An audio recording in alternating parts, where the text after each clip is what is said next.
Picture this. A prison courtyard in China, 1927. A man kneels in the dirt, his hands bound behind him. Around him, soldiers with bayonets wait for the order.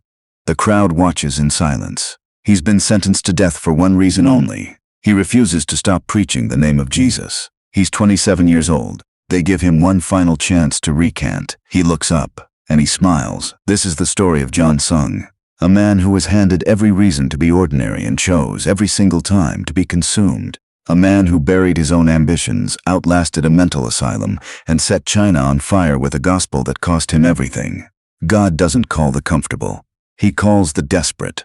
And when a desperate man finally surrenders, nations tremble. John Sung was born on September 27, 1901, in a small village in Fujian Province, China. His father, a Methodist pastor, was not a man of wealth or status. The family lived simply on the edge of enough. There were 8 children.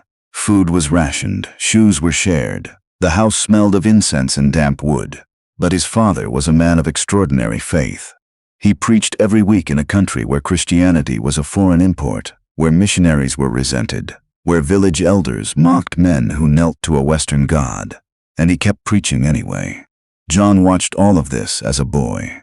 He watched his father pray in the dark before dawn. He watched him visit the sick with nothing to offer but his presence and his prayers.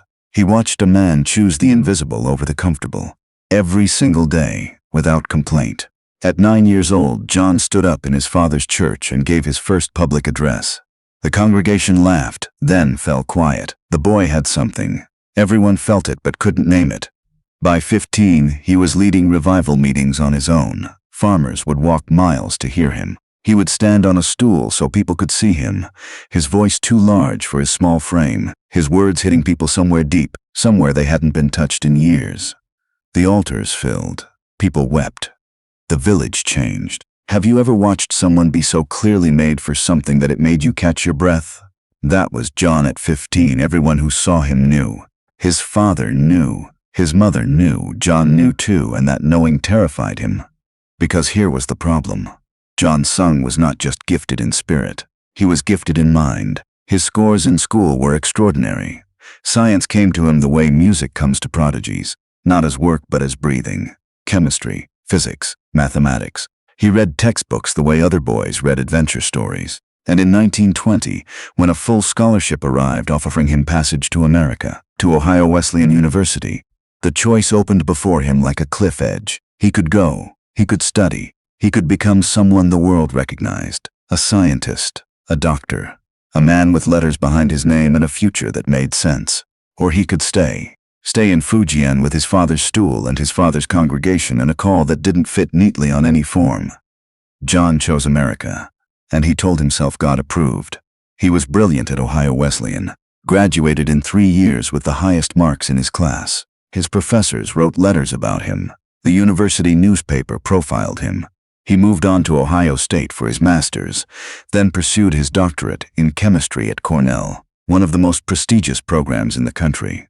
He collected degrees the way some men collect wounds. But here is what the transcripts and the newspaper profiles didn't show. Here is what no one photographed. Late at night, in a small dormitory room in upstate New York, John Sung sat at a desk covered in papers and felt something he couldn't name. Not loneliness, though he was lonely. Not homesickness, though he missed his father's voice. It was emptiness, the particular emptiness of a man sprinting in the wrong direction and winning. He had everything the world said should satisfy a young man. Intelligence, achievement, recognition. And none of it touched the thing inside him that his father's church had awakened when he was 9 years old. He began to wander into churches late at night. When no one was watching, he sat in the back pew and listened. Sometimes he didn't understand the sermon. He was looking for something he couldn't articulate. The feeling he remembered from those revival meetings in Fujian. The electricity, the realness. He couldn't find it. February 10, 1927. A revival meeting on the campus of Union Theological Seminary in New York. John went out of curiosity more than faith, a scientist attending a phenomenon. The speaker was a young woman, barely out of her teens, who spoke with a simplicity that embarrassed John at first. No rhetoric, no argument, just testimony, just the plain account of what God had done. John sat in his seat and felt something breaking open in his chest. He later described what happened as God reaching through his ribcage and taking hold of something. He wept until he couldn't breathe. He knelt on the floor between the pews. He didn't care who saw him. For a man who had managed his public image meticulously for 7 years, this was its own kind of miracle. He went back to his dormitory that night a different man. He read his Bible until 4 in the morning. Then he read it again. He wrote in his journal. He prayed out loud for the first time in years in Chinese, the language his father had taught him to pray in. The emptiness was gone. What came back in its place was something else. Something that frightened him more than the emptiness had, because it was the call, the same call from the stool in his father's church, the same pull toward the fields, toward the broken, toward the lost. Still there, still waiting. He had spent 7 years in America trying to outrun it. It had simply waited. In the weeks that followed, John's behavior alarmed the people around him. He stopped attending chemistry seminars. He gave away his textbooks. He walked around campus quoting scripture. He was 3 months from completing his doctorate at Cornell. 3 months, and he stopped going to the laboratory. His academic advisor called him irresponsible. His friends called him unstable. The seminary administrators called his family in China. And then the board of the seminary made a decision that would define the rest of John's life in ways no one intended. They committed him to a psychiatric hospital. Bloomingdale Hospital, New York. April 1927. He was 25 years old. He was locked in a ward with men who screamed through the nights. He was evaluated by doctors who found him coherent, rational, and clearly in possession of his faculties, yet unable to explain why he had abandoned a Cornell Doctorate to read his Bible. That inability to explain himself in terms the doctors found acceptable kept him there for 193 days, 6 months and 13 days inside a psychiatric institution for the crime of conversion. Many men would have broken. Many men would have recanted, pretended, performed sanity in whatever way the doctors required. John did not. He used those 6 months the way his father had used the hard years in Fujian. He went deeper. He read the Bible cover to cover 40 times. 40 times. He prayed for hours each day. He preached to the other patients. Some of them listened. Some of them were saved. The ward began to change in small ways that no one could account for medically. He also wrestled. He had arguments with God in that locked room that he later described as the most important conversations of his life. He gave up the doctorate. He grieved it, truly grieved it, not for the status but for the love of the work itself. Chemistry had been real to him. He laid it down and felt the weight of the loss. When the hospital finally released him in November 1927, John Sung walked out into the November cold of New York City with a Bible, a small suitcase, and no plan. He booked passage back to China. He arrived home a man his family barely recognized, not because he had deteriorated, because something in him had been refined to a point that was almost hard to look at directly. His father met him at the dock and wept. His mother held his face in her hands and said nothing for a long time. He had left Fujian with a scholarship and a future. He came back with nothing the world valued. And yet, within weeks of returning, John began preaching again. Small meetings at first, a village church here, a courtyard there. He didn't announce himself. He didn't leverage his American degrees. In fact, he almost never mentioned them. He simply showed up and preached. The response was unlike anything he had experienced as a boy. People fell to the ground. Not staged, not coached, hardened men who had come to mock found themselves on their knees before the meeting was over. Women who had bound their feet for decades stood up and declared themselves free from more than cloth bandages. Opium addicts crawled to the altar and left without the craving that had owned them for years. John had learned something in that hospital room. He had learned that the power was never his. Not the eloquence, not the anointing, not the tears. It was borrowed. It was borrowed from the hours he spent on his knees before he ever walked onto a platform. And so he guarded those hours the way a miner guards a lamp underground, because without it, everything goes dark. He began to travel, first through Fujian, then wider. He moved through China the way a river moves, finding every low place, filling it, moving on. Shanghai, Manchuria. Hunan, he would arrive in a city with nothing, stay in whatever home opened to him, preach until he couldn't stand, sleep a few hours, and begin again. He developed what people called the burning heart meetings. He would preach for 2, sometimes 3 hours without notes. He would weep, he would shout. He would get down on his knees in the middle of a sermon. He would make the audience confess their sins out loud, which in Chinese culture, where faces everything, where public shame is one of the worst fates imaginable, was an act of absolute spiritual desperation. People did it anyway, because something about John Sung made them feel that the cost of the truth was smaller than the cost of staying lost. The critics were never far behind. Established church leaders called his methods excessive. They said the weeping was manipulation, the falling was hysteria, the public confessions were unnecessary and humiliating. Some of the educated pastors, the ones with their own swedged degrees, found him embarrassed, too emotional, too loud, too Chinese in one way and too foreign in another. He was told more than once to moderate himself, to calm down, to be more respectable, to remember that the church had an image to maintain. John listened to every one of these criticisms, then went back to his room, prayed until midnight, and preached the same way the next morning. The numbers told a different story than the critics did. In one city he visited for 2 weeks, the follow-up team documented over 3,000 decisions for Christ. In another, the local hospital reported that confessing sins in John's meetings had done more for the mental health of the community than any public health initiative in a decade. In one Manchurian city, an entire gang of thieves came to a meeting as a joke and left as a church.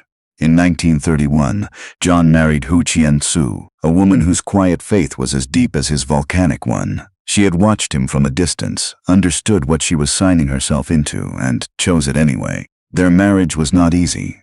John was rarely home, was frequently ill, and carried the weight of a calling that left very little room for ordinary life. But Qian-su held the household together with a steadiness that John depended on more than he always admitted. They had 6 children. 3 of them John barely knew in their early years because he was always somewhere else preaching. He wrote her letters, long ones filled with the details of what God was doing in the latest city, and short ones filled with the things a husband wants to say to a wife when the miles stretch too long. She wrote back. She prayed for him daily. She raised their children in the faith without his physical presence and never complained about it in any way he could find. When the Second Sino-Japanese War began in 1937, John did not stop. He preached in cities under Japanese occupation. He preached with air raid sirens in the background. He preached to refugees in camps who had lost everything. He was told it was dangerous. He agreed. He went anyway. A man who has already surrendered his life doesn't calculate risk the same way the living do.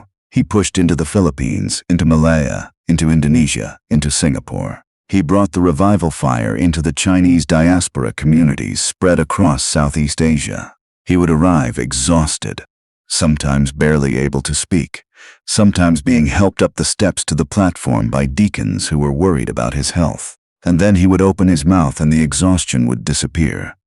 Eyewitnesses described it the same way, across different countries in different languages. The moment he began to preach, something changed in him. The frailty vanished. The voice that had been barely audible backstage filled the building. He was not performing energy. He was receiving it from somewhere the doctors couldn't locate, but the body always keeps the account. By 1939, John Sung's health was in serious collapse. Years of relentless travel, almost no rest, a diet that was whatever was available, a sleep schedule that was whatever the schedule allowed. It had compounded into a physical crisis no one could ignore any longer. He had tuberculosis. He had rectal cancer. He was 40 years old, and he moved like a man 20 years older. Qian-su brought him home. She sat with him through surgeries that the medicine of the era made brutal. She watched her husband, who had preached to crowds of 10,000, lie in a bed for months at a time, too weak to sit up. She never once suggested this was a waste.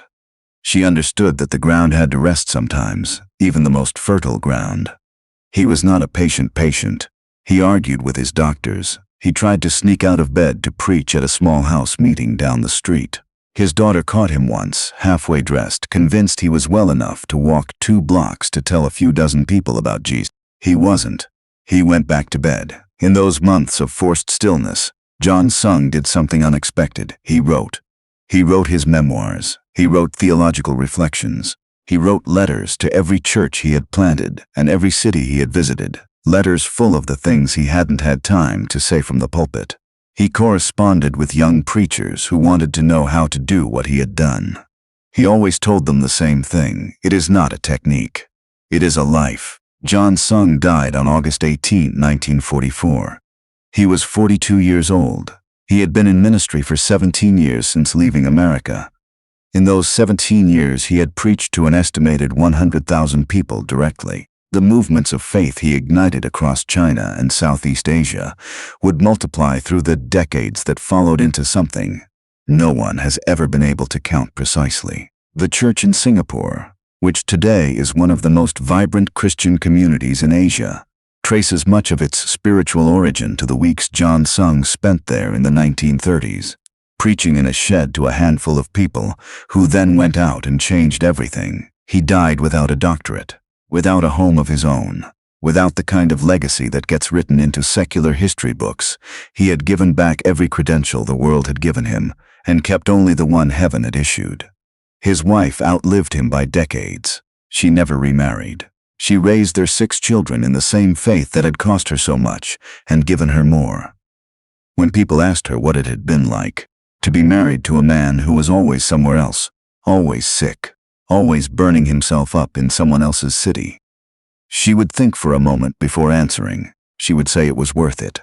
Not in a tidy way, not like a slogan, but in the way that a woman says something she has thought about for a very long time and arrived at through honest grief and genuine conviction.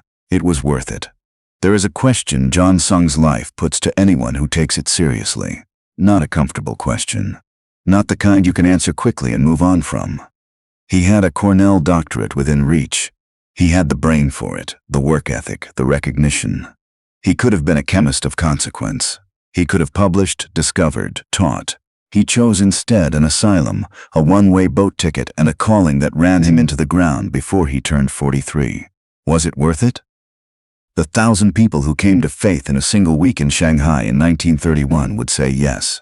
The opium addict in Manchuria who walked away from a 30-year habit after one prayer would say yes. The churches across Singapore and Malaysia and Indonesia that are still standing, still full, still changing lives 80 years later. They say yes without being asked. What about you? What is it that keeps you from the thing you know you were made for? Is it the degree almost finished, the career almost established, the reputation almost secured? Is it the fear of what people will say when you step off the expected path and onto the one that actually fits you? John Sung had every one of those reasons. He chose differently. He chose the stool. He chose the altar. He chose the road that cost everything and gave back more than he could hold. The secret of his power was the same secret that men and women of God have always come back to, in every century, in every country. It wasn't brilliance, though he had it. It wasn't education, though he used what he had. It wasn't strategy or rhetoric or charisma, though all of those were present. It was the hours no one saw, the hours before dawn in the dormitory room, the hours in the locked ward reading the Bible through for the 40th time, the hours on his knees in a Manchurian church basement while the congregation slept and he prayed for them by name. He didn't borrow power for the platform. He carried it there, stored up from 1,000 secret hours, spent in a place where no crowd was watching and no reputation was at stake. When you live there, when you make that place your home rather than a place you visit, you become something the world doesn't have a category for. Something that can stand before armed men and smile. Something that can bury a career and not grieve it as loss. Something that can spend 6 months in an asylum and come out more alive than when it went in. John Sung became that thing, and 100,000 people felt it. If you're ready to go deeper, not just to feel something in a video, but to actually carry something into your week, leave a comment below. Tell us who you want to hear about next. Tell us where you are in your own story. We read everyone. And don't forget to subscribe to Circle of Witnesses and hit the notification bell. Because the next story we're telling is one that will shake you in a completely different way. A young woman who walked into the most violent slums in India with nothing but a prayer and 2 bare hands, and didn't leave for 50 years. Watch it next.